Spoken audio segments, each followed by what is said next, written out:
সাফল্যের সিঁড়ি যখন আমরা উঠি সেই প্রথম ধাপটা যেমন কঠিন হয়, কিন্তু সেই ধাপটাকে আমাদের যদি উঠে যেতে পারি তাহলেই কিন্তু আমাদের সাফল্য ধীরে ধীরে আস্তে আস্তে কিন্তু আমাদের হাতের মুঠোয় চলে আসবে। কি তাই তো? আজকের কিন্তু ভিডিওটাও কিন্তু সেই নিয়ে আমি তোমাদের সংস্কৃততে শব্দরূপের মাহাত্ম্য বোঝাবো। এই শব্দরূপ দেখে কিন্তু অনেক স্টুডেন্টরা, তোমরা অনেক আমার ভাই বোনরা ভাবো যে সংস্কৃত সাবজেক্টটা নেব কি নেব না। এক মন তো বলে হ্যাঁ নিয়ে নাও, আরেক মন বলে যে না, এর কিন্তু শব্দরূপ আছে, ধাতুরূপ আছে, কি করে পড়বো, মুখস্থ থাকবে না। কিন্তু হ্যাঁ, আজকের ভিডিওটা যদি তোমরা দেখো তাহলে কিন্তু তোমরা শব্দরূপ সম্পর্কে তোমাদের ধারণা স্পষ্ট হয়ে যাবে। তার আগে বলি, আমি Parna De, faculty of education centre, Malda. আর আমি কিন্তু তোমাদের সংস্কৃত পড়াই। সংস্কৃততে তোমাদের কিন্তু সংস্কৃত ছাড়াও যারা নতুন নতুন ভাই বোনরা আছে তাদের জন্য আমি বলে দিই যে আমাদের সংস্কৃত কিন্তু ছাড়াও আরও কতগুলো সাবজেক্টস পড়ানো হয় এখানে। এডুকেশন, সমাজতত্ত্ব, ইতিহাস, রাষ্ট্রবিজ্ঞান, বাংলা, ইংরেজি, ভূগোল, দর্শন, পরিবেশবিদ্যা এবং সংস্কৃত। হ্যাঁ, এতগুলো সাবজেক্ট তোমরা একটাই প্ল্যাটফর্মের মধ্যে পেয়ে যাচ্ছ। সেখানে কিন্তু তোমরা অনলাইন এবং অফলাইন দুটো মোডেই কিন্তু ক্লাস তোমরা পেয়ে যাবে। তাই জন্য যারা যারা ভাবছো যে সংস্কৃত নেব কি নেব না, তাদেরকে বলছি সংস্কৃত সাবজেক্টটা নেওয়ার কিছু দুটো মোটিভেট আছে, দুটো কিন্তু কারণ হয়। এক হচ্ছে তোমরা প্রত্যেকে জানো সংস্কৃত সাবজেক্টটা স্কোরিং সাবজেক্ট, ঠিক আছে? স্কোরিং মানে খুব তাড়াতাড়ি নাম্বার ওঠে। আরেকটা হচ্ছে কম পড়াশোনা করতে হয় কিন্তু নাম্বারটা ভালো ওঠে, অনেকটি নাম্বার গেইন করা যায়। তাই জন্য বলবো, কিন্তু এটা যেমন একটা ব্রাইট সাইড, আরেকটা ডার্ক সাইড আছে যে শব্দরূপ ধাতুরূপ মুখস্থ করতে কিন্তু আমার ভাই বোনেরা একটু মনে করে যে খুব কঠিন। তাই জন্য বলছি, যারা ক্লাস 11-এ সংস্কৃতটা নেবে ভাবছো এবং যারা ক্লাস 12-এ অলরেডি তোমরা সংস্কৃত নিয়েছো, সবার জন্য, যারা ক্লাস 11-এ ক্লাস নিচ্ছ বা ক্লাস 12-এ যারা নিয়ে নিয়েছো, সবার জন্য কিন্তু আজকের এই ভিডিওটা বানাচ্ছি। এই ভিডিওটা বানাতে আমি যতটা এক্সাইটেড আছি, তোমাদেরকেও বলবো তোমরা ততটাই কিন্তু ইন্টারেস্ট দেখাও, কারণ এই ভিডিওটা শেষ হতে হতে কিন্তু তোমরা শব্দরূপ শিখে যাবে। শব্দরূপ মুখস্থ করতে হবে না, একটু মনে রাখার বিষয় আছে, কিছু ট্রিক্স দিয়ে দেবো যাতে তোমরা শব্দরূপ খুব ফাস্ট মনে রাখতে পারবে। ঠিক আছে, তাহলে চলো আজকে ভিডিওটা বেশি কথা না বলে শুরু করে দিই। কি বলবো আজকে? শব্দরূপ। দেখো, শব্দরূপ সম্পর্কে আমাদের প্রথমে জানতে হবে যে শব্দ কি, তাই তো? শব্দটা কি? দেখো, আমরা যে কথাগুলো বলি, যে আওয়াজগুলো, ধ্বনিগুলো সৃষ্টি হয়, সেগুলো একটা শব্দ। কিন্তু এইভাবে কিন্তু বিভিন্ন ধরনের সংস্কৃতিতে রূপ আছে।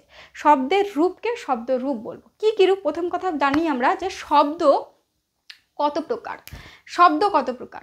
দেখো, শব্দ মূলত দুই প্রকারের শব্দ হয়, ঠিক আছে? এক হচ্ছে তোমাদের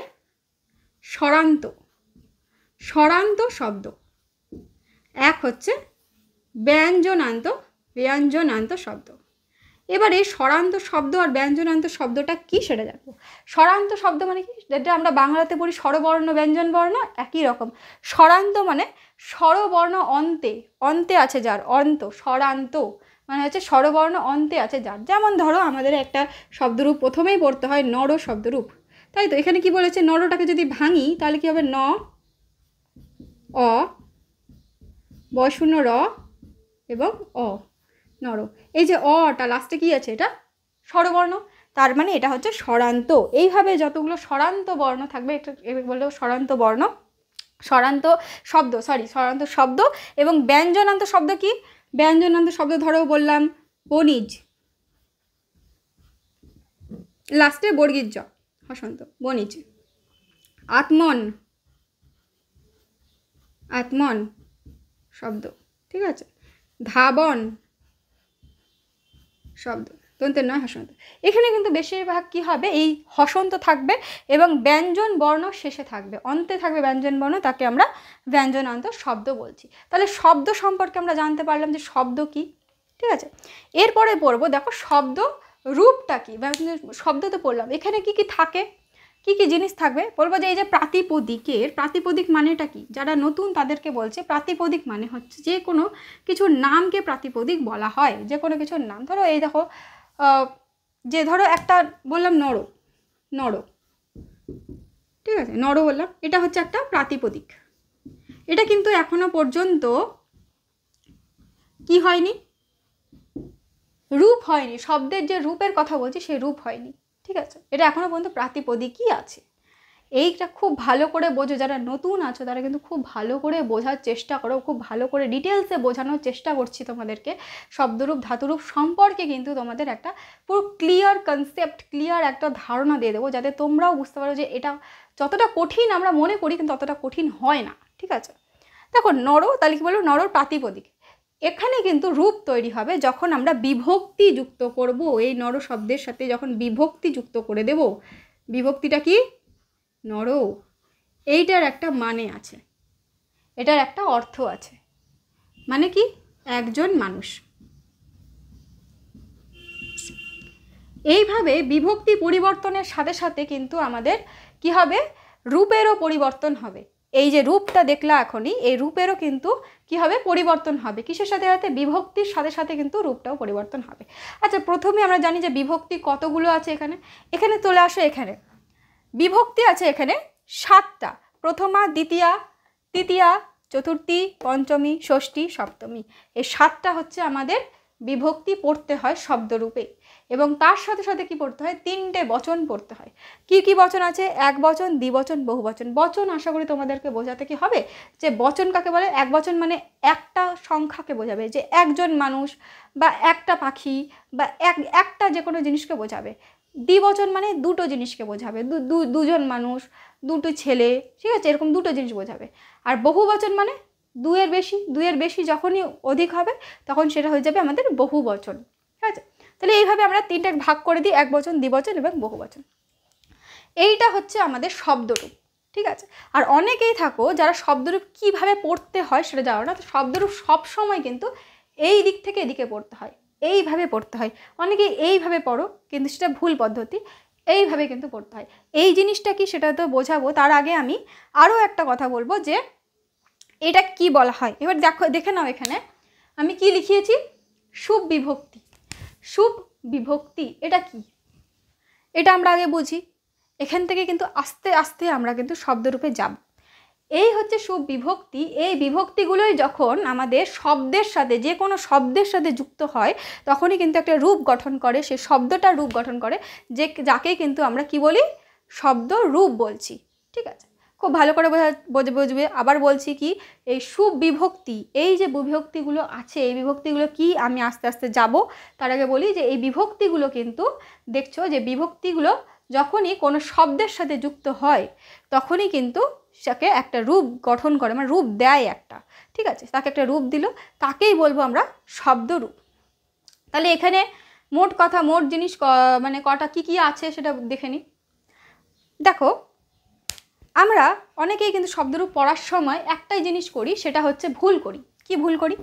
আমরা ভুল করি যে যখনই আমরা সংস্কৃত সাবজেক্টটা নিই এবং প্রথমেই আমাদেরকে বলা হয় যে শব্দরূপ ধাতুরূপ পড়ে আসবি এবং নরশব্দরূপ, মণি শব্দরূপ, লতা, নরমণি, লতা, ফল, এই শব্দরূপগুলো পড়তে হয়। আমরা প্রথমেই কিন্তু সেই শব্দরূপের মধ্যে ঢুকে যাই, তাই তো। প্রথমে আমরা শব্দরূপের মধ্যে ঢুকে যাই, কিন্তু পরে কখন কিছু বুঝতে পারি না, তখন আমরা বলি যে হ্যাঁ প্রচুর কঠিন, প্রচুর কঠিন। কিন্তু আমি বলবো তোমাদেরকে যে হ্যাঁ, দুটো স্টেপ পিছিয়ে যাও, মানে একটা পাতা, মানে তোমরা সবাই জানো যারা যারা ব্যাকরণ আছে, ব্যাকরণে আমাদের টেক্সট ছাড়া অন্য কিছু হয় না। কিন্তু টেক্সট ছাড়াও যে মানে টেক্সটে শুধুমাত্র আমাদের যেগুলো কবিতা গল্পগুলো থাকে সেগুলো টেক্সটে থাকে, কিন্তু টেক্সটে এই ছাড়া কিন্তু গ্রামার বিষয়ক বা অন্যান্য বিষয়গুলো থাকে না। তো গ্রামারের জন্য তোমাদের একটা বই কিনতেই হবে। তো তাদের জন্য বলছি যে একটা পাতা যেখান থেকে শব্দরূপ, নরশব্দরূপ তোমাদের শুরু হবে, তার ঠিক একটা পাতা আগে তোমরা যদি দেখো, প্রত্যেকটা বইয়ে থাকবে, ক্লাস 11-এর জন্য বলছি, প্রত্যেকটা বইয়ে থাকবে এই শুভ বিভক্তিটা প্রত্যেকটা জায়গায় তোমাদের দেখতে পাবে। এবার আমরা জানবো যে এই শুভ বিভক্তিটা, জানলাম যে এই শুভ বিভক্তি কী হয়, নরশব্দ বা যে কোনো শব্দের সাথে যুক্ত করে তাকে রূপ দেয়। তাহলে এবার আমাদেরকে এই যে বিভক্তিটা আছে, এই যে এই স্ট্রাকচারটা আছে, এই স্ট্রাকচারটা তোমাদেরকে মেনলি পড়তে হবে, মুখস্থ করতে হবে। কিন্তু হ্যাঁ, অবুঝের মতো না, অবুঝের মতো মুখস্থ করবে না, একদম বুঝে বুঝে মুখস্থ করবো। এক একটা জিনিস বুঝবো, বুঝে বুঝে মুখস্থ করবো, ঠিক আছে। তার আগে আমি একটা জিনিস, আরও একটা কথা বলে দেওয়া দরকার, যে সমস্ত শব্দের সাথে এই রূপগুলো কিন্তু সব রূপ এক হয় না। মানে কি, ধরো যেটা এখনই পড়াবো তার সাথেই আমি বলবো যে এখনই আমরা যেটা পড়বো সেটা হচ্ছে নর শব্দরূপ। হ্যাঁ, এখানে আমাদের আরও একটা পড়ার আজকে টপিক হচ্ছে নর শব্দরূপ। কিভাবে তৈরি হচ্ছে সেটাই আমি তোমাদেরকে বোঝাবো, তাহলেই তোমরা বুঝতে পেরে যাবে। তো এখানে দেখো নর শব্দরূপ আজকে পড়ছি, তাহলে নর শব্দরূপটা নিয়েই আমরা কথা বলবো। যে এই যে নর শব্দরূপ পড়ছি, নর শব্দরূপের সমস্ত কিন্তু রূপ, যতগুলো রূপ আছে সব রূপ কিন্তু এটার উপর যাবে না। কিছু নর শব্দরূপের মধ্যে মানে কিছু নর শব্দের যে রূপ হবে সেটা নিয়ে কিছু কয়েকটা বিভক্তি নর শব্দের সাথে যুক্ত হয়ে নর শব্দরূপ হবে, কয়েকটা বিভক্তি আবার লতা শব্দের সাথে যুক্ত হয়ে লতা শব্দ তৈরি হবে, কয়েকটা আবার ফল দিয়ে হবে, ফল মানে যেটা আমরা ফল খাই সে ফল শব্দের সাথে যুক্ত হয়ে কিন্তু ফলের মতো আচরণ করবে, মানে সেই রূপটা কিন্তু আলাদা হবে, আবার কিছু নদীর সাথে যুক্ত হবে আলাদা হবে, এইভাবে কিন্তু হবে। কিন্তু মোস্ট মানে বেশিরভাগ সমস্ত শব্দের যে রূপ হয়, যতগুলো শব্দ আছে পৃথিবীতে, যতগুলো শব্দ হয় সেটা আকারান্ত হোক, অকারান্ত হোক, হস্যিকারান্ত হোক, দীর্ঘিকারান্ত হোক, হস্যুকারান্ত হোক, দীর্ঘকারান্ত হোক, ঋকারান্ত হোক, যতগুলো শব্দ হয় সে যতগুলো শব্দ রূপ আমাদেরকে পড়তে হবে, সমস্ত শব্দ রূপ কিন্তু এইখান থেকে সৃষ্টি হয়েছে, এইটা থেকে সৃষ্টি হয়েছে।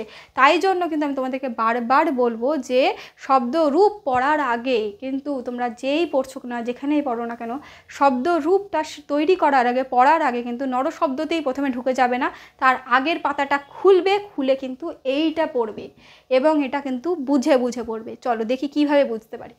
প্রথমে আছে দেখো, এটাকে শুভ বিভক্তি বলে কেন সেটা আগে বুঝিয়ে দিই। শুভ বিভক্তি বলে কেন, দেখো এখানে আমরা কি পড়েছি, বিভক্তি মানে প্রথম আর এক বচন, কি আছে, সু আছে, সু, তাই তো, এবং লাস্টে এখানে আছে কি, এই যে সপ্তমীর বহু বচনে আছে সুপ, মানে এই যে পয়ে হসন্ত, পয়ে হসন্ত আছে, তাই তো। এই সমস্তটা নিয়ে এই প্রথমে সু এবং লাস্টের এই যে পয়ে হসন্ত, এই পুরোটাকে নিয়ে কিন্তু শুভ বিভক্তি বলছে। এবং এই কতগুলো শুভ বিভক্তি আছে, টোটাল আমাদের কিন্তু এই যতগুলো মানে পুরো বিভক্তি আছে 21, মানে 21টি কিন্তু টোটাল আমাদের বিভক্তি আছে, ঠিক আছে। তাহলে এবার আমরা যেটা করব সেটা হচ্ছে বুঝবো একটা একটা করে। প্রথমে কি বলেছে, সু, সু দন্তে শয় হস্যু, সু, তার পাশে একটা বিসর্গ আছে। এই পুরোটাতে তোমরা যেখানে যেখানে দন্তের শয় হসন্ত, দন্তের শয় হস্যু এই জিনিসগুলো দেখবে সেখানে কিন্তু বিসর্গটা মাস্ট, বিসর্গটা থাকবে। এটা হচ্ছে মনে রাখার সব থেকে সহজ উপায়, ঠিক আছে। তো সু আছে, সু, তারপরে আছে কি ঔ, ঔ আছে, সু ঔ, তারপরে যশ, যশ, জ মধ্যাহ্নশয় এই সরি দন্তেশ্বয় হসন্ত, এখানেও কিন্তু দেখো অ আছে, অ আর দিয়ে একটা বিসর্গ আছে। এই দন্তেশ্বয় হসন্ততে যেখানে যেখানে দন্তেশ্বয় হসন্ত আছে সেখানে অ আর বিসর্গ আছে, হলো। সু ঔ যশ, অম ঔড শস। অম মানে অম হচ্ছে, এটাও কিন্তু একটা বিভক্তি যেটা কিন্তু শব্দের সাথে যুক্ত হবে। কোথায় যুক্ত হবে বলে দেবো, যখন নর শব্দরূপটা পড়াবো কী করে যুক্ত হচ্ছে, কী করে শব্দ তৈরি হচ্ছে বলে দেবো। ঔট, ঔট মানে ঔট হচ্ছে এখানে, ঔটের এখানে একটা হসন্ত হবে, আচ্ছা। অম ঔট শস, শস, এই জিনিসগুলো মনে রাখবে কি করে, মুখস্থ করবে, কিন্তু এটাকে মুখস্থ তোমাদের করতে হবে। কেন, কারণ এগুলোর থেকেই শব্দের রূপ তৈরি হচ্ছে। আস্তে আস্তে দেখাবো। ঔটের কি আছে, ঔ, শুধুমাত্র ঔ বসবে এখানে, অম ঔটের ঔ বসবে। তারপরে আছে শস, এখানেও দেখো দন্তের শয়ে হসন্ত, এখানেও অ বিসর্গ দেওয়া আছে, মানে এখানেও কিন্তু অ হতে পারে বা বিসর্গও হতে পারে, বিসর্গ হতে পারে, ঠিক আছে। তারপরে টা, টা, টা এখানে আছে, মানে কি তৃতীয়, তৃতীয় আর এক বচন, টা, টায়ের এখানে পাশে একটা হবে আ, আ, ঠিক আছে। এই জিনিসগুলো মনে রাখতে হবে। আ হচ্ছে, আটা মনে রাখতে হবে, টাতে টয়াকারে টা আছে, এই আকারটা আ হবে, আটা বসিয়ে দেবে। ভ্যাম, ভ্যাম আছে, ভ্যামটা হচ্ছে একটা তোমার বিভক্তি, ভ্যাম। ভিষ, ভিতে কি আছে দেখো, ভয় হস্যি ভি, দন্তের শয়ে হসন্তের জায়গায় কিন্তু এখানে কি আছে, মানে বিসর্গ হয়ে গেছে আবার, তার মানে ভি হয়ে গেছে, ভয় হস্যি বিসর্গ হয়ে গেছে। এ, এতে ইও, ইওতে সরি উঁতে একার, উঁ একার এ, এতে শুধুমাত্র একার আনতে, যে এ আছে এই এটা এখানে বসে গেছে, উঁটা হয়নি, হবে না। আবার ভ্যাম একই রকমভাবে, ভস, ভ দন্তেশ্ব, তাহলে ভয়ে জফলা, এখানে কি আছে দন্তেশ্ব, ভ দন্তেশ্বয় হসন্ত, তাহলে এখানে ভয়ে জফলা আর দন্তেশ্বয়ের জন্য এখানে বিসর্গ হয়ে গেছে, ঠিক আছে। আবার আসি ওসি, ইয়সি, ইয়সি, ইয়সি ভ্যাম ঘস, ইয়সি ভ্যাম বস। ইয়সিতেও কিন্তু এখানে দেখো দন্তের স আছে, সেজন্য এখানেও কিন্তু অ আর বিসর্গ চলে আসলো, ঠিক আছে। ইয়সি ভ্যাম ভস। ইয়স আবার দন্তে ইয়সে আবার দন্তের স হসন্ত অ বিসর্গ হয়ে গেল। ওষে ও আছে, ওষ, এটা ওষ, ও দন্তের শয়ে হসন্ত, তাহলে এখানে আবার ও দন্তের শয়ে হসন্তর জায়গায় কি বলেছি বিসর্গ হবে, হয়ে গেছে। আম। ই সপ্তমীতে ই, ই হচ্ছে হস্যই, এখানে দেখো ইয়োর হস্যিকার আছে, তাহলে হস্যই হয়ে গেল। এবার হস্যই হয়ে গেলে এখানে সপ্তমীর এক বচনে হস্যই, তাহলে এই ইকারান্ত এই ইটাই হচ্ছে পরে যখন আমরা শব্দরূপ গঠন করব সেই শব্দের সাথে যুক্ত হবে। ওষ, আবার বলি ওষ, ওষে আবার একই রকমের ও দিয়ে বিসর্গ হচ্ছে, দন্তের শয় হসন্তের জায়গায় বিসর্গ হবে। এবং তোমাদের মনে রাখতে হবে কিন্তু এই জিনিসগুলো, এই যে তোমরা যদি ওষটা মনে রাখতে পারো, তাহলে ও এর পরে যে দন্তের শয় দন্তের স হয়, দন্তের শয়ে হসন্তটা হয়, সেই জন্য তোমরা মনে রাখতে পারো যা ও দন্তের শয় হসন্ত, দন্তের শয় হসন্ত মানেই দিদি বলেছিল যে ও এর কিন্তু বিসর্গ হয়ে যাবে, তাহলে এখানেও বিসর্গ হবে আমাদের, ঠিক আছে। এগুলো হচ্ছে মনে রাখার পদ্ধতি। আম, এটাও একটা বিভক্তি। লাস্টে হচ্ছে সুপ। সুপ কেন? সুপ বিভক্তিটা লাস্টে এই কারণে, কারণ সুটা শুরু হয়েছে, পয় হসন্ত দিয়ে শেষ হয়েছে, এই হচ্ছে আমাদের সুপ বিভক্তি। আচ্ছা, এত দূর তোমাদের এখানে একটা জিনিস বলবো যে এবার আমরা যখন শব্দ রূপটা গঠন করব সেখানে তোমরা কিন্তু আরও পরিষ্কার হয়ে যাবে যে কীভাবে হচ্ছে। চলো, প্রথমে যেটা করব সেটা হচ্ছে নর শব্দরূপ আজকে পড়ব। নর শব্দরূপটা কেমন?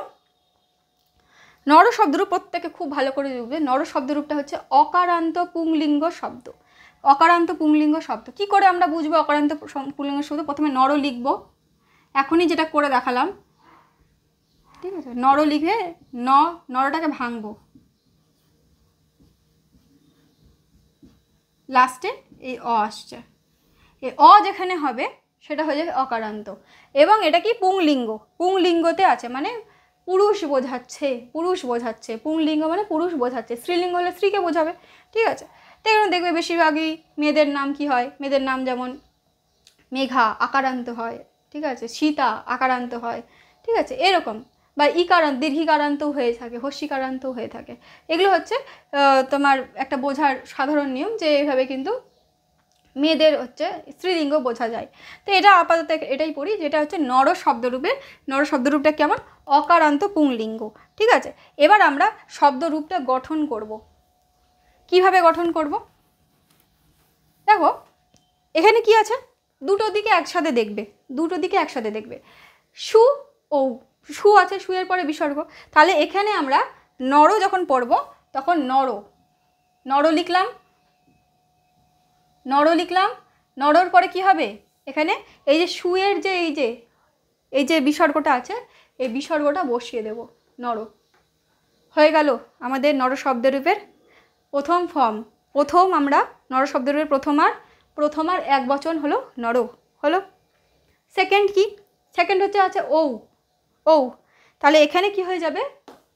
ন রৌ, শূন্য রয়ে ঔকার, এই ঔকারটা চলে আসলো। কোথা থেকে আসলো? এই ঔ থেকে চলে আসলো ঔকার, নরৌ, ঠিক আছে। এবার কি বললাম? যশ। যশ মানে অ আছে, এখানে একটা বিসর্গ আছে, অ আছে আর বিসর্গ আছে, তাহলে এখানে কি হয়ে যাবে? ন রা। ফর্মটা অনেক সময় অনেকটা আলাদা হবে, অনেক সময় একই রকম হবে, নরা। তাহলে প্রথমটাই দেখো আমরা কিন্তু বুঝতে পেরে গেলাম যে সু থাকলে আমরা এখানে বিসর্গ থাকবে, আমরা জানলাম। তাহলে নরতে বিসর্গ হয়ে গেল, ঔকারে নরৌ হয়ে গেল, এবং যশ থাকার জন্য নরা হয়ে গেল, ঠিক আছে। এবং এগুলোর মানেটা কি সেটাও বলবো, ঠিক আছে। নর মানে হচ্ছে আমাদের একজন মানুষ, ঠিক আছে। নরও হচ্ছে দুইজন মানুষ, দুইজন মানুষ। আর নরা মানে হচ্ছে মানুষেরা, মানে অনেকগুলো মানুষ, ঠিক আছে, অনেকগুলো মানুষ। এ হচ্ছে নরা, হলো। নেক্সট আমরা কি পড়বো? নেক্সট হচ্ছে অম। নেক্সট হচ্ছে আমরা পড়বো অম। অমে কি বলবো? তাহলে এখান থেকে কি আসবে তোমরা বলো, কি আসবে? নরম হয়ে যাবে, নরম। নরর সাথে অমটা যুক্ত হয়ে গেলে আমরা পেয়ে যাব নরম। নরম পেলাম, নরম বা নরম। তারপরে কি আছে? ঔঠ। এখানে টয়ের যে হসন্তটা আছে, এই হসন্তটা কিন্তু থাকবে না, শুধু ওটা হয়ে যাবে। দেখো পাশে যেটা ব্র্যাকেটে ও লেখা আছে, এই ওটাই কিন্তু এখানে আবার চলে আসলো, কি হয়ে যাবে, নরম নরৌ, নরৌ হয়ে গেল। আবার কি শস অ, তাহলে কি নরম নরৌ নরান। আচ্ছা এখানে তোমাদের একটা প্রশ্ন হতে পারে যে ম্যাম আবার তো এখানে তালবেশ শ এবং মূর্ধন্য ষয়ের হসন্ত আছে, তাহলে এখানে অ এর বিসর্গ আছে, তাহলে এখানে এটা হলো না কেন, এরকম প্রশ্ন আসবে। দেখো তোমাদেরকে একটা কথা একটু আগেই বললাম যে সমস্ত রূপ কিন্তু সব জায়গায় অ্যাপ্লিকেবল হবে না। হ্যাঁ, সমস্ত রূপ কিন্তু সব জায়গায় অ্যাপ্লিকেবল হবে না, কিন্তু যত রকমের শব্দরূপ হয়, যত রকমের শব্দ হয়, তাদের যে রূপ গঠন হয় সেটা কিন্তু সুবিভক্তি থেকেই হবে। ঠিক আছে, তাহলে এখানেও কিন্তু এটা একটা এক্সেপশনাল পেলাম, যে এখানে কিন্তু এই হিসেবে এই যে সুবিভক্তি হিসেবে কিন্তু আমাদের রূপটা হলো না। আপাতত তোমরা জেনে রাখো, কারণ এটা তোমাদের পরবর্তীতে কিন্তু আফটার গ্র্যাজুয়েশন বা গ্র্যাজুয়েশনে তোমাদের রূপগুলো শেখানো হবে। এখনকার জন্য তোমরা মনে রাখবে, মনে রাখার জন্য তোমাদেরকে বলবো যে এইভাবেই মনে রাখবে। ঠিক আছে, সমস্ত রূপ কিন্তু সমস্ত জায়গায় অ্যাপ্লাই হবে না। ঠিক আছে, সমস্ত বিভক্তি সব কিছুর সাথে বসবে না। আচ্ছা, এটা হলো নরান। এরপরে কি বলেছে, আকার মানে টা বুঝিয়েছে তো, তাহলে এখানে কি হবে, এখানেও কিন্তু এটা হবে না, কি হয়ে যাবে, নরেনো হয়ে যাবে, নরেনো। ঠিক আছে, মূর্ধন্য হবে অবশ্যই, যারা যারা নতুন আছো পড়বে যখন একদম স্পেলিং দেখে দেখে পড়বে, স্পেলিং যেন মিস্টেক না হয়। ঠিক আছে, তাহলে কী হলো, নরেনো হয়ে গেল। এখানেও কিন্তু টা আছে, টাটা কোথায় হবে, টাটা তো সেখানে হবে যে আকার আছে। দেখো টা যদি হয় তাহলে এখানে আকার বসার কথা, কিন্তু নর শব্দটির আকার হবে না। কেন হবে না, কারণ এটা তো অকারান্ত, এটা তো অকারান্ত পদ, পুংলিঙ্গ পদ। আমি কি বললাম, আকারান্ত যখন পদ হবে, স্ত্রীলিঙ্গ পদ হবে, সেখানে কিন্তু আকারটা বসে, স্ত্রীলিঙ্গতে আকার বসে। যেহেতু এটা অকারান্ত পদ এবং এখানে কিন্তু সেখানে মানে অকারান্ত পদ যেহেতু, সেই জন্য, এবং পুংলিঙ্গ পদ যেহেতু, এই আটা কিন্তু এখানে অ্যাপ্লাই হচ্ছে না, হবে না। ঠিক আছে, এখানে নরেনো পদটা মানে এনো পদটাই কিন্তু যুক্ত হবে, নরেনো পদটাই যুক্ত হবে। আচ্ছা, নেক্সট আমরা কি বললাম, ভ্যাম। ভ্যাম, তাহলে এটার সাথে কি হয়ে যাবে, নিজেরাই তৈরি করে নিতে পারবে, নরাভ্যাম হলো। আরও একটা পেয়ে গেলাম, নরাভ্যাম। ভ্যামটা কোথা থেকে আসলো, যেহেতু আমরা জানি দ্বিবচনে, তৃতীয়ার দ্বিবচন ভ্যাম, এটা ভ্যাম। ভিস, ভিস কী হবে, ভিস হবে নরই, এখানে তোমাদের হবে নরই। ঠিক আছে, দেখো এখানে কিন্তু নরা ভি হতে পারতো, কিন্তু আবারও বললো কি ভি হবে না, কেন হবে না, আবার কি বললাম আমি, নরা ভি হবে না, কেন হবে না, নরা এই ভিটা, এই ভয়ে হসি আর এই বিসর্গটা, এটা কিন্তু তোমার এই ক্ষেত্রে অকারান্ত পদে হবে না, আকারান্ত পদ যখন আবার করবো তখন হবে। বললাম না, সব সব সব কিন্তু তোমাদের বিভক্তিগুলো সব জায়গায় অ্যাপ্লাই হবে না, কিছু কিছু জায়গায় কিন্তু আলাদাও হবে, সেগুলো আমাদের মনে রাখতে হবে। তাহলে নরই হয়েছে, নরই হয়ে যাওয়ার পর একটা জিনিস অ্যাপ্লাই হয়েছে, সেটা হচ্ছে এখানে যেই আমরা এই বিসর্গটা পেলাম, এই বিসর্গটা কিন্তু এখানে অ্যাপ্লাই হয়েছে। ঠিক আছে, আচ্ছা সেকেন্ড কি, তারপরে কি, তারপরে আছে কি, নরেনো, নরাভ্যাম, নরই হয়ে গেল। এবার কি আছে, এ আছে, এর কি কোনটা বসবে, এই যে এইটা বসবে, যেটা ব্র্যাকেটে লেখা আছে এটা বসবে। এখানে কিন্তু এখানেও কিন্তু এখানেও কিন্তু যেহেতু অকারান্ত পদ আছে, পুংলিঙ্গ পদ আছে, এখানেও কিন্তু এটা অ্যাপ্লাই হবে না, হয়ে যাবে নরায়ও। কি হবে, নরায়ও। আশা করি তোমরা প্রত্যেকে বুঝতে পারছো, সব জায়গায় হচ্ছে না কিন্তু হবে, নরায়ও। তারপরে আবার আছে ভ্যাম, তাহলে আবার নরাভ্যাম হয়ে যাচ্ছে, নরাভ্যাম হয়ে যাচ্ছে। ওকে, এরপরে কি, ভস। ভস কি আছে, ভ দন্তেশ্বর হসন্ত, ভয়ে জফলা, ভয়ে জফলা আছে। এখানের ফর্মটা কি হয়ে যাবে, এখানে কিন্তু বসবে ভয়ে জফলাটা কি করে বসবে, নরেভ্য, নরেভ্য। এই দেখো এখানে বসে গেল ভয়ে জফলা, এখানেও ভয়ে জফলা আছে, শব্দরূপ গঠন করে নিলাম আমরা, নরেভ্য। ঠিক আছে, এরপরে কি, এরপরে হচ্ছে নরায় হলো, এবার হচ্ছে নরাত, নরাত, নরাত। ঠিক আছে, এখানেও কিন্তু দেখো অসি পদ আছে, অ আছে এবং বিসর্গ আছে, কিন্তু এখানেও কিন্তু এই ফর্মটা তোমাদের যেহেতু অকারান্ত পুংলিঙ্গ, একই রকম অকারান্ত পুংলিঙ্গ বলেই কিন্তু এই ফর্মটা এইখানে বসছে না। অন্য কোনো যখন আমরা শব্দরূপ পড়বো আকারান্ত বা স্ত্রীলিঙ্গতে বা অন্য কোনো দীর্ঘিকারান্ত পড়বো, তখন কিন্তু এখানে অ্যাপ্লাই হবে। ঠিক আছে, এরপর আবার কী বললাম, নরাভ্যাম, আবার ভ্যাম আছে, এখানে দেখো ভ্যাম আছে, অসি ভ্যাম ভস, তাহলে ভ্যাম আছে, একই রকমভাবে নরাভ্যাম হয়ে যাবে, হলো। নেক্সট কী আছে, আবার ভস, তাহলে এখানে আবার কিন্তু নরেভ্য হয়ে যাবে, যেটা যেটা হওয়ার, যেটা যেটা অ্যাপ্লাই হওয়ার সেগুলো কিন্তু হবে অবশ্যই, ঠিক আছে, নরেভ্য হয়ে গেল, ঠিক আছে। এরপরে কি আছে, এরপরে হচ্ছে ষষ্ঠী বিভক্তি। ষষ্ঠী বিভক্তি কী আছে, ষষ্ঠী বিভক্তি দেখা আছে, এখানেও কিন্তু উ আছে আর দন্তেশ হসন্ত আছে, তাহলে কি অ আর বিসর্গ আছে, তাই তো, তাহলে এখানেও হবে, এখানেও কিন্তু এটা অ্যাপ্লাই হবে না, এখানে কিন্তু দন্তেশ জফলা হয়ে যায়, নরস্য, নরস্য হয়ে যাবে, দেখো দন্তেশ জফলা হয়ে গেছে, নরস্য, নরস্য।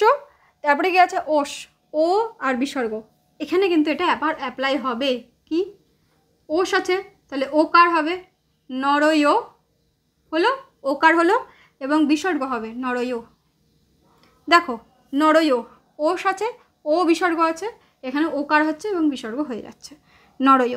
এরপরে আম, আম আছে, এটাও কিন্তু এখানে অ্যাপ্লাই হবে, কি হবে, আম যদি এর সাথে যুক্ত হয়ে যায় এই নর শব্দের সাথে, তাহলে হয়ে যাবে নরা নাম, নরা নাম হয়ে গেল, তাহলে আম হলো, আম যুক্ত হয়ে গেল এখান থেকে, নরা নাম হয়ে গেল, ঠিক আছে। নেক্সট কী আছে, সপ্তমী, সপ্তমীতে কি বলেছে, সপ্তমীতে আমাদের বলেছে যে নরে, এখানে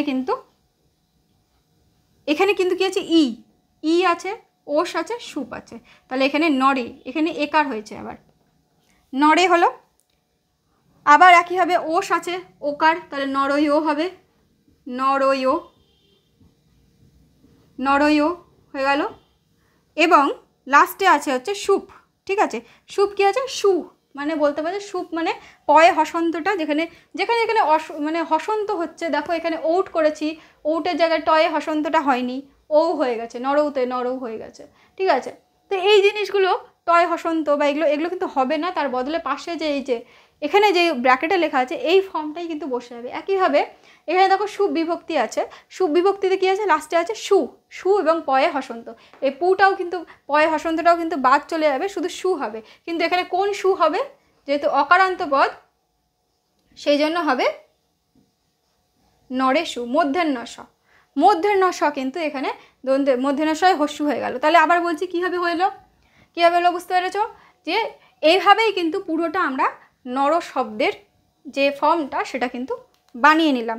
আবারও বলছি তোমাদের, তাহলে বুঝতে পারছো যে এই শব্দরূপ পড়ার প্রথমে আমি কেন বলি যে এই বিভক্তির এই সুবিভক্তিটা পড়ে নেওয়া উচিত। প্রত্যেকটা স্টুডেন্ট যারা আমার ভাই বোন আছে, যারা জানো না, প্রথমবার শুনছো, কঠিন লাগলো কি, কিছু কঠিন লাগলো, কিছু কঠিন লাগার মতো ব্যাপারই নয়, শুধু আমরা এইটা পড়বো, এইটা যদি আমরা কোনোভাবে মুখস্থ করে নিতে পারি, হ্যাঁ মুখস্থ করে নিতে হবে, বুঝে মুখস্থ করে নিতে হবে, এবং তারপর আমরা বুঝে বুঝে কি করব, একটা একটা করে আমরা শব্দরূপ নিজে থেকেই বানাবো। এইটা থেকে কিন্তু তোমরা এখন যে নর শব্দরূপটা শিখলে, এরপরে যত রকমের অকারান্ত পদ আছে, যত রকমের অকারান্ত পুংলিঙ্গ পদ আছে, নর শব্দরূপের সমতুল্য যত রকমের পদ আছে, ধরো আমি একটা পদ বলি, যে ধরো বললাম অজ, ঠিক আছে, অজ, বালক অকারান্ত পদ, ঠিক আছে।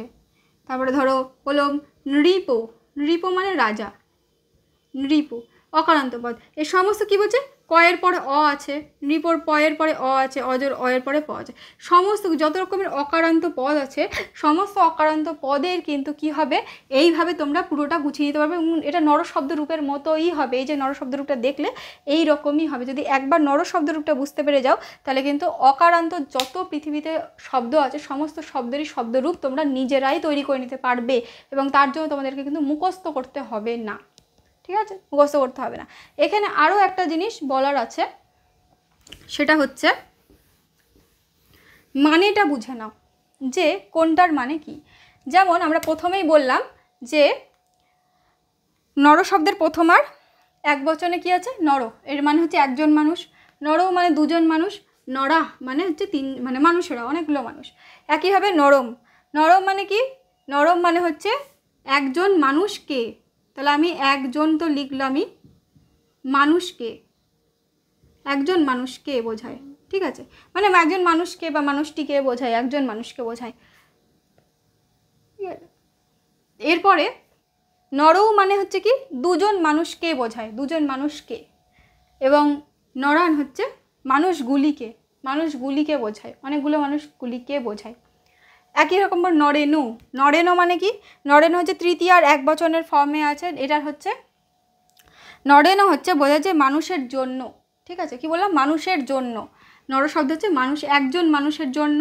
নরাভ্যাম হচ্ছে যদি বলা হয় যে একজন মানুষের জন্য তুমি কি করতে পারো, তাহলে সেখানে কিন্তু নরেনো হয়ে যাবে, কারণ নরও বলতে পারে মানুষ। আর নরাভ্যাম মানে দুজন মানুষের জন্য, যদি জন্য বোঝায়, জন্য কথাটা উল্লেখ করা থাকে তাহলেই কিন্তু নরাভ্যাম, এই নরাভ্যামটা বসবে। তিনটে ফর্মই এক, কিন্তু মানেটা আলাদা। হ্যাঁ, আর নরই বললে অনেকগুলো মানুষের জন্য, ঠিক আছে। তারপরে কি, সরি, নরেনো হচ্ছে, এখানে হচ্ছে নরেনো একজন মানুষের দ্বারা, যদি দ্বারা দিয়া কর্তৃক এরকম বোঝায় তাহলে এখানে কিন্তু দ্বারা হবে নরেনো পদে। তাহলে একজন মানুষের দ্বারা বললে কিন্তু নরেনো হবে, দুজন মানুষের দ্বারা বললেন এই নরাভ্যাম হবে। আর অনেকগুলো মানুষের দ্বারা, দ্বারা দিয়ে যদি বলে দ্বারা দিয়ে এই সমস্ত বলে তাহলে কিন্তু এই তৃতীয়ার ফর্মটা হবে, তৃতীয়ার ফর্মটা হবে। এরপরে চতুর্থী আছে, চতুর্থীতে কি বলেছে, নরায়ও। নরায়তে কিন্তু জন্য বোঝায়, মানে একজন মানুষের জন্য, যেটা একজন মানুষের জন্য বোঝাবে সেখানে নরায় বোঝাবে, নরায় একজন মানুষের জন্য কথাটা যখন উল্লেখ করা থাকে, বাংলা থেকে যখন তোমরা সংস্কৃত ট্রান্সলেট করবে, যদি বলা হয় যে একজন মানুষের জন্য কথাটা বলা হয় তাহলে কিন্তু নরায় পদ হবে। দুজন মানুষের জন্য হলে নরাভ্যাম, এবং বহু মানুষের জন্য বা অনেক মানুষগুলোর জন্য যদি বলা হয় তাহলে কিন্তু নরেভ্য, নরেভ্য, ঠিক আছে, মনে রাখবে। থার্ড হচ্ছে আমাদের, তারপরে হচ্ছে কি নরাত, যদি বলে কোনো মানুষের থেকে, একজন মানুষের থেকে, ঠিক আছে, একজন মানুষের থেকে যদি বলা হয় তাহলে কি বলবো, নরাত। খণ্ডের ত আসে এখানে, সবথেকে মেন হচ্ছে পঞ্চমীর এক বচনে বোঝার সবথেকে উপায় হচ্ছে এখানে কিন্তু খণ্ডের ত আসে, অকারান্ত পুংলিঙ্গ পদে খণ্ডের ত আসে, ঠিক আছে। নরাত, নরাভ্যাম একইভাবে যদি অনেকগুলো মানুষের জন্য হয় তাহলে, এছাড়া অনেকগুলো মানুষের থেকে হয় তাহলে নরাভ্যাম হবে। নরেভ্য মানে মানুষের থেকে, অনেকগুলো মানুষের থেকে। আচ্ছা, নরেশ্ব, নরেশ্ব মানে হচ্ছে মানুষের, এখানে র বিভক্তি হচ্ছে বাংলার, ঠিক আছে, কি একজন মানুষের, একজন মানুষের। নরয় মানে দুজন মানুষের, নরার নাম মানে হচ্ছে বহু মানুষের, বহু মানুষের সম্বন্ধে। লাস্ট হচ্ছে নরে, নরে হচ্ছে মানুষে, নরে, নরে সপ্তমী হচ্ছে মানুষে, দুজন মানুষে এবং তিনজন মানুষে, এখানে মানুষে লিখে দিলাম, মানুষে, যেহেতু নর শব্দ মানে হচ্ছে মানুষ, দুজন মানুষের এখানে হবে, দুজন মানুষ, মানুষে এবং বহু মানুষে, এই হচ্ছে তোমাদের নর শব্দরূপ, ঠিক আছে।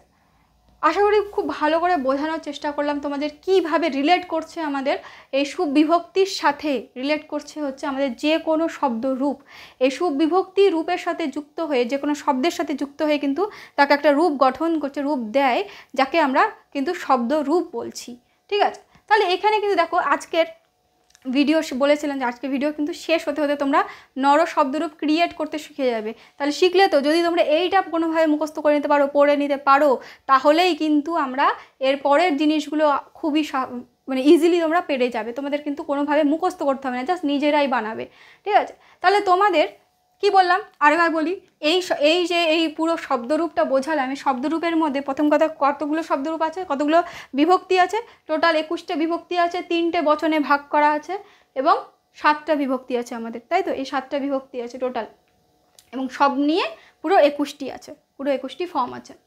তো এখানে তাহলে কীভাবে পড়তে হবে, আবার বলেছি এইভাবে পড়তে হবে, সু ও যশ, অম ঔট শস, টা ভ্যাম ভিস, ইয়ে ভ্যাম ভস, ইয়সি ভ্যাম ভস, ইয়স ওস আম, ই ও সুপ, এইভাবে পড়বে, ঠিক আছে, এইভাবে মুখস্থ করবে পুরোটা।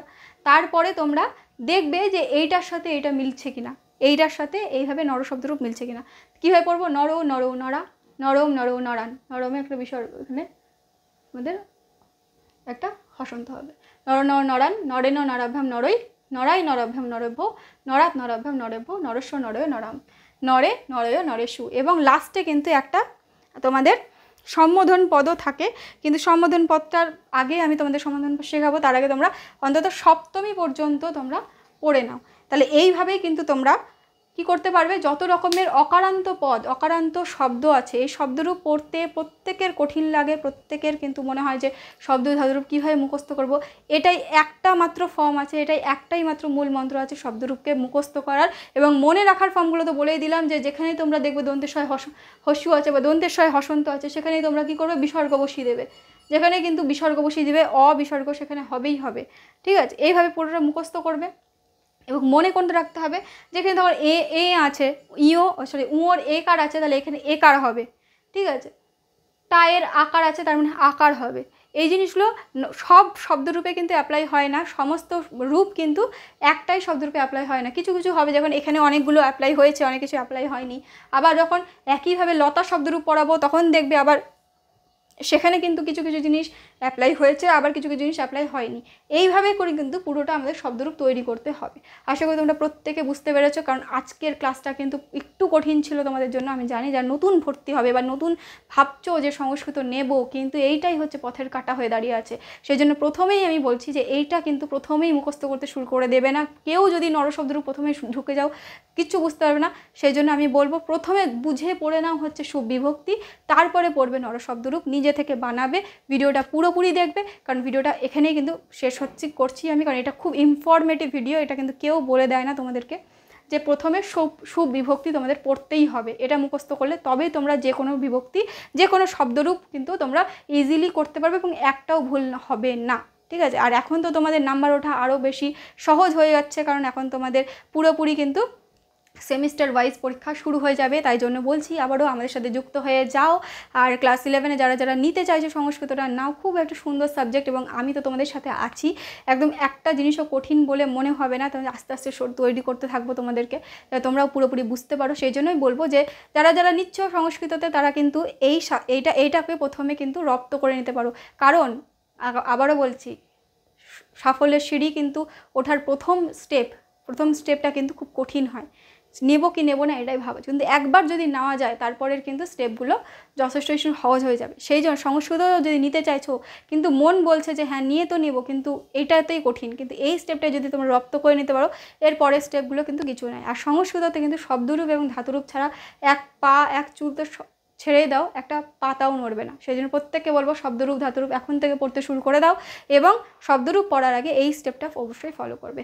আর আমাদের এই চ্যানেলটিকে কিন্তু অবশ্যই, যদি ভিডিওটি ভালো লেগে থাকে, লাইক করে দিও, শেয়ার করে দিও বন্ধুবান্ধবের সাথে, তাদেরও হেল্প হয়ে যাবে। এবং কমেন্টে জানিও যে আজকের ক্লাসটা তোমাদের হেল্পফুল মনে হয়েছে কি না। আর হ্যাঁ, অবশ্যই আরেকটা জিনিস করবে ভাইটাল, সেটা হচ্ছে আমাদের হোয়াটসঅ্যাপ গ্রুপটা দেখে নাও। আমি তো নতুন যারা আছো ভাই বোনেরা, তাদেরকে বলে দিই হোয়াটসঅ্যাপ গ্রুপ হচ্ছে আমাদের 8509456622। এটা হচ্ছে আমাদের হোয়াটসঅ্যাপ গ্রুপ। অনলাইনে এবং অফলাইন দুটো মোডেই আমাদের করানো হয়। তো তাড়াতাড়ি চলে এসো এবং যোগাযোগ করে নাও আমাদের সাথে। আর চ্যানেলটিকে অবশ্যই কিন্তু সাবস্ক্রাইব করে নেবে, পাশে থাকা বেল আইকনটা কিন্তু প্রেস করে দেবে, যাতে আমাদের আগামী ভিডিওসগুলো, এডুকেশনাল ভিডিওসগুলো তোমাদের কাছে সবার আগে পৌঁছে যেতে পারে এবং তোমরা সবার আগে দেখে নিতে পারো। তো চলো, আজকের জন্য এতটুকুই। খুব ভালো থেকো, আর আজকের ক্লাসটা কেমন লাগলো অবশ্যই কমেন্টে করে জানিও। টাটা।